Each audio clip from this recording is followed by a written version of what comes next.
All right, everybody, welcome back to the Curse of Strahd session for our parties in the Village of Barovia.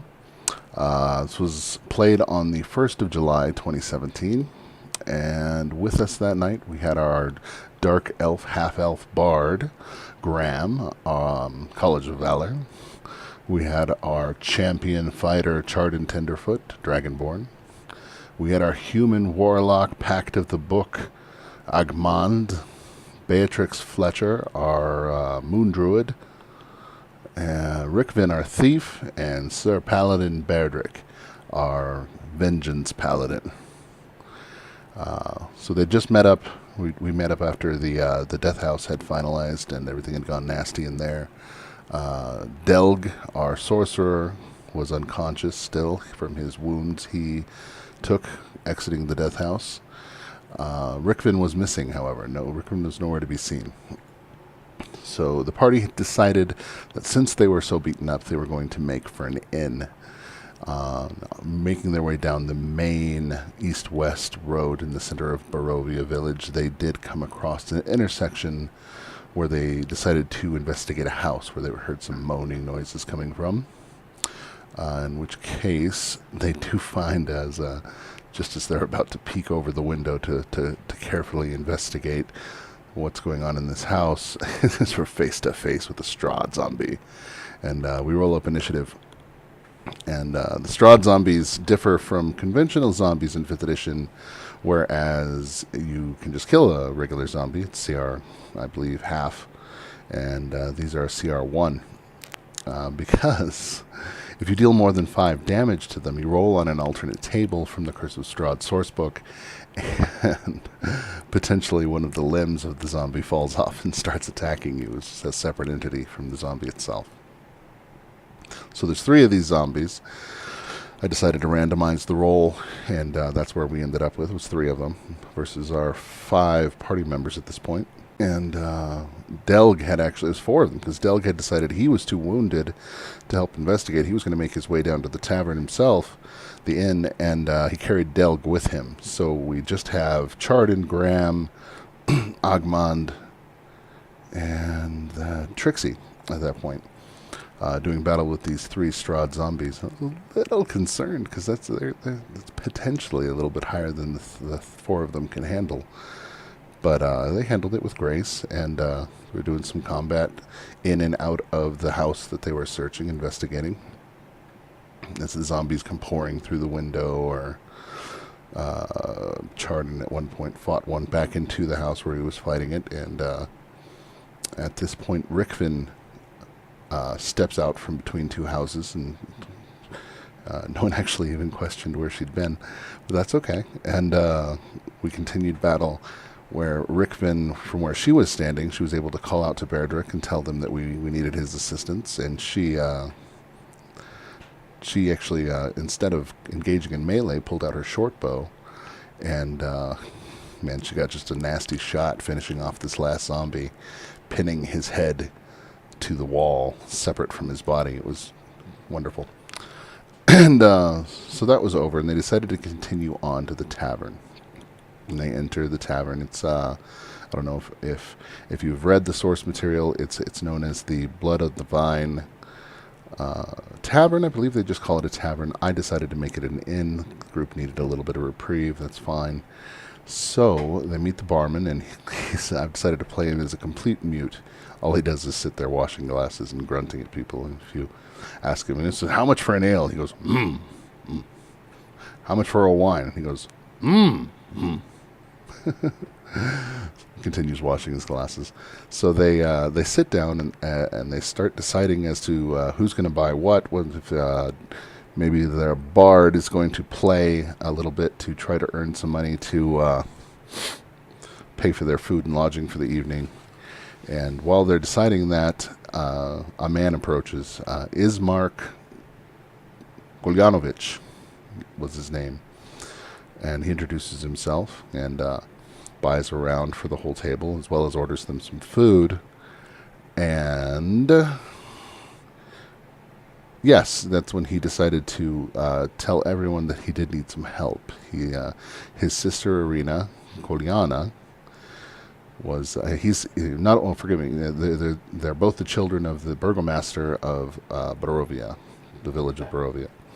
It's akin to a mayor. So these children are now in trouble, and Ismark needs help because his sister has been attacked by Strahd twice already, and he fears that one more attack from Strahd and he'll lose her completely, if not not dead or kidnapped or whatever. He didn't extrapolate. So he needs help escorting her to the city of Valaki. He says it's 3 days away. They have large city walls. Their burgomaster cares about his people and protects them. So they decide to ask him if it's okay if they rest for the night, and they'll give him their answer in the morning. And he agrees, has a word with the barman, pays for their food for the night, pays for rooms for them, and he makes his exit. The group decides to take their rest for the night, and I believe Graham, Chardon, and Agmond did, after finishing their meal, made their way up to the rooms, while warning Berdrick and Trix and Rickvin to let's make sure we don't separate. Let's be careful, because they had been offered individual rooms. They wanted to make sure they were safe, though. So Graham had sort of taken it upon himself to request to the rest of the party that they stick together. Meanwhile, Berdrick has met the youngest of these three women who seem to be the owners of this establishment. And I can't remember their names right now. I'll put it somewhere over here. But the youngest of which he's sort of taken a liking to. He's found her to be quite attractive and quite sweet and helpful. And so he's socializing with her. Meanwhile, Rickvin takes notice that while he's socializing with the youngest of the three, the other two are being very watchful. So Rickvin takes it upon himself to socialize with the other two sisters as well, and it carried on throughout the evening. Berdrick ended up getting some more blankets and whatnot for the one room the three of them were staying in, and they called it a night. Meanwhile, Rickvin's downstairs still socializing with the other two sisters, and I believe he ended up sleeping underneath one of the tables. And so they come to wake in the morning, and the whole party's fine. They may not have taken as comfortable a rest as others, and they awake to the smell of wonderful sausage, bacon, and spiced potatoes cooking for the morning breakfast. And they go ahead and partake of such, and meanwhile, the warlock Agmond decides he's just going to make his way over to the shop, Berdrath's Mercantile, where he meets the shop owner and his bodyguard, and buys himself a quarterstaff and sells off some of his loot. And while that was happening, the rest of the party was eating breakfast, talking over whether or not they were going to help out Ismark. And in the middle of this, they start to hear a soft crying moan coming from outside of the tavern. And when they investigate, they find that it is coming from a house nearby the tavern. And upon investigation, the house is all boarded up on the bottom of the ground floor, and the crying appears to be coming from the upstairs. So Rickvin, having just taken the thief archetype, now has the ability to do what's called second story work, in which they can climb any normal surface at their normal movement speed without any restriction. So Rickvin makes easy work of climbing up onto the second floor and working his way into a window where he encounters Mary. This woman named Mary is known as the Mad Mary, if you read the source book. And she's just distraught. She's bawling, holding an old withered doll, and she claims that her daughter, Gertruda, has been kidnapped and brainwashed by the devil Strahd. and that she needs their help, and she's just distraught, and she can't be consoled until her daughter's been returned to her. Without question, Rick Finn agrees that not only is the party going to help, but the party's going to help at no charge, and they're just going to take care of it. We've got a hero party in the works here, ladies and gentlemen. I love it. And so that she goes back and informs the group as to what they've agreed to. And the rest of them decide that they would like to meet with the village blacksmith, because they've gotten it in their head now they might need some stronger weapons. I don't know whether it be magical or silvered or whatnot. So I couldn't remember if there was already one in the book, so I made one up. Picked a random building on the map, and we have a blacksmith, ladies and gentlemen. His name is Cheng the Blacksmith, and he's a little gruff and tumble. He's a little bit on the loony side, but he's a realist. He doesn't want any nonsense, and he just wants to get his job done. And the players back and forth with him a little bit here and there, and it turns out that Graham parlayed him into a very expensive silver rapier. And Berdrick and Chardon try to talk him into some more gear, but if I'm remembering right, they didn't end up with anything. And they talk with him a little bit. The three party members involved had a little conversation with him. He's like, another group of adventurers. That's too bad. I hate to see you all go this way. And they're like, wait, what? There's been other adventurers? What's going on? So he kind of explains that, many an adventurer has fallen to Strahd. And he's a bad guy. You gotta watch out for him. And that's when they decided to question Ismark. He says, wait a minute. They're like, wait a minute here. What's going on? Do you tell everyone that comes into town that you need help moving your sister and they suddenly die? And he explains, no, of course, Strahd is an evil bastard, and he wants to kill all the outsiders that come to his wonderful land. He needs to sustain himself as a vampire. But in the end, they ultimately agree that it's time to go get Irina to take her to Vallaki. And they approach the Burgenmeister's mansion, and I believe it was Trixie that noticed that the grass leading up to the mansion had been flattened, as if many feet had walked over it. There was a fence around the perimeter that had been knocked down, and when they approach the front door of the mansion, it's covered in claw marks. So when they question that, Ismark simply explains, yes, there's been several attacks every night, it seems, over the last month. And then that is what recently caused our father to die of a heart attack. He just couldn't handle the strain. And so they knock on the door, and Ismark lets them all in. And we meet his sister, Irina Kolyana. And she's a beautiful gal. She seems to be able to take care of herself to some degree. And she's wearing a full suit of armor, and she's carrying a decent sword. So she's not maiden in distress. She's not. But she will go with them to Vallaki, but she refuses to leave while her father, who has recently passed, is not properly had a burial. He's simply sitting in a casket in the side room to their entryway of the mansion they're sitting in. Without question, the party immediately agrees to help bury him, and they decide to make their way to the graveyard here and now. So I believe it was Chardon, Trixie, and Berdrick decide to help carry the coffin down the streets of Barovia through, although while Graham is playing a funeral dirge, some mourning song for the procession, and they make their way to the church. And the church doors are locked, and they notice there's claw marks here as well as some burn marks.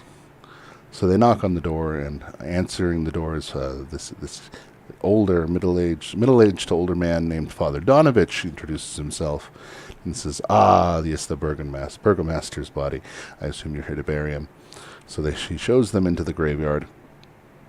And Rickman had decided not to immediately follow the party. He was going to sneak around, jump a fence, and just kind of see what was going on. So the rest of the party is helping carry the body through into the graveyard, while Donovich shows them where to bury the Burgomaster. His son and daughter and Chardon and Trixie stay out there to bury it. Meanwhile, Agmond has actually broken away from the party. Rickman has snuck in at the back of the church as well, and they're investigating a little bit. They come across a room where there is an old wooden trapdoor in the floor, where they can hear screaming coming from the Undercroft of the church, "Father, Father, help me. Father, I'm starving. Please, Father, please."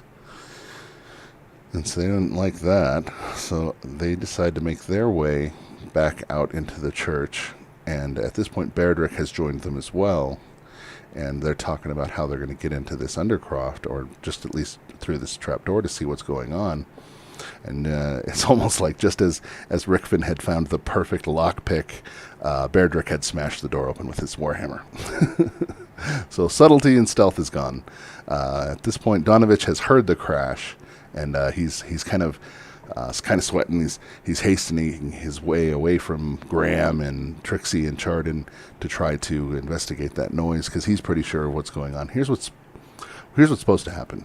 Okay, Father Donovich has a son named Doru that had been convinced by a mage to, along with several other people, to make their way to the castle to try to defeat Strahd.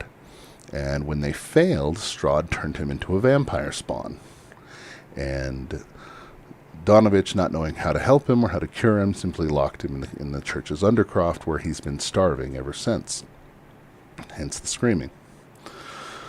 So Donovich is pretty concerned after hearing that loud crash that maybe something's up, maybe Doru's escaped, maybe someone's found out his horrible secret. And so he makes his way back into the church, and Rickfin has hidden himself behind the door of the room with the trapdoor. And when Donovich makes his way into that room, he rolls to attack to just try to knock him unconscious, and nails it. Man, the guy had like 8 hit points, did like 11 points of damage. Thank God for non-lethal damage. So the father's now unconscious, and Rickfin makes it a point to tell me that he uses all 50 feet of his rope to tie him up. So I imagine like the old Bugs Bunny cartoon where it's just like a person burrito wrapped in rope. And at this point, Graham had made his way into the church as well, because he was trying to stop Donovich from investigating the noise. And so Rickman stayed with the father. Graham, Berdrick, and Ag had gone down into the Undercroft to investigate, where they find a dark, huddled figure, Doru, sitting in the corner, kind of shaking. And when he realizes their presence, he looks up and goes, "Ah, Father, you've brought me food," and then simply attacks them. And now Doru is now a vampire spawn, but he has not fed in the better part of a month, so he's insane with hunger. So they did a couple of rounds of fighting down in the Undercroft. I believe Agmond had tried to take out some of the supports down here. Graham had cast a cloud of daggers that did a pretty decent amount of damage, actually. And Berdrick had kind of made his way just out of there. Like, no, let's go find a better place to fight this thing. Meanwhile, Rickfin had thrown Father Donovich down the trapdoor. Well, I remind him, dude, the father's completely tied up, and you almost killed him. You stopped at just sublethal damage. So the 10-foot fall through the trapdoor, I rolled on it, causes a point of damage. The father's dead. Broken neck. So we've now killed a member of the clergy, and we're going to do a battle with this vampire spawn in the church proper. So they make their way back upstairs. Meanwhile, before the rest of the party, before Graham and Agmond had also made it up there, Rickfin had jumped down real quick and slit the father's throat with the intent of coaxing the vampire spawn to feed on that instead of chasing them. But, man, that's grisly. I rolled to decide that no, he was more interested in the living prey, and he makes his way up as well. A couple of rounds of battle ensue. I believe there was a couple cool sneak attacks by Rickman, several Eldritch Blasts from Agmond, and at this point, Graham had actually made his way outside to ask for some help from Chardon and Trixie, of which Trixie did decide to come help. Chardon stayed with Arena and his mark to help continue digging. Now, so yeah, the rest of the party is doing battle, fighting off this vampire spawn. He's regaining health every turn. He's taken a little bit of damage from them, and they finally come up with a pretty good tactical plan of Agmond pushing him out the door with his Eldritch Blast And at the same time, or immediately thereafter, Trixie uses her entangle spell to bind him to the ground outside where it is daylight, and they assume that the daylight will do damage to him. So to one-up that, it all succeeds. They push him out the door with Eldritch Blast, they entangle it to hold him in place, and Bairdrick shuts and bars the door. He's stuck out there. And after they stop and they think for a few seconds, whew, thank goodness, he smashes through one of the side windows because he's actually rolled to break free of the entangle spell and ran all the way around the church to jump in through a side window. Where Egmont had his turn next, he blasts him again with the Eldritch Blast. Unfortunately, between the sunlight damage and everything else that had taken place, I didn't have much left to do with it, with the poor Doru, and he was down to like 5 health at that point. So, Egmont just blasts him, and he splatters him all over the church wall. And so at this point, we've still got to bury the Burgomaster. We've accepted the quest to help Gertruda for Mary. We need to figure out, is Delg okay? What about Toril, the barbarian? I guess we'll find out next time. So, we'll return with the conclusion of the Village of Barovia. Thank you so much for watching. What will this party do next? You never know. I've got to figure out maybe some way to deal with the conscious problem of killing the poor father of the Village of Barovia. And I swear, these guys aren't murder hobos. These are some excellent role players. We had a good night session. I really enjoyed the role play heavy night after 3 sessions of Death House. It was a nice reprieve. I really enjoyed it. Thank you so much, guys, for giving me a good group. And what will they do next? Please like, comment, and subscribe below. Hit that thumbs up for me. It really makes my day when I see those. Leave a comment. I'd love to open a dialogue with you. And please subscribe. Stay tuned for more information, more videos from Tef's Tavern. And thanks for watching, guys. Have a good game.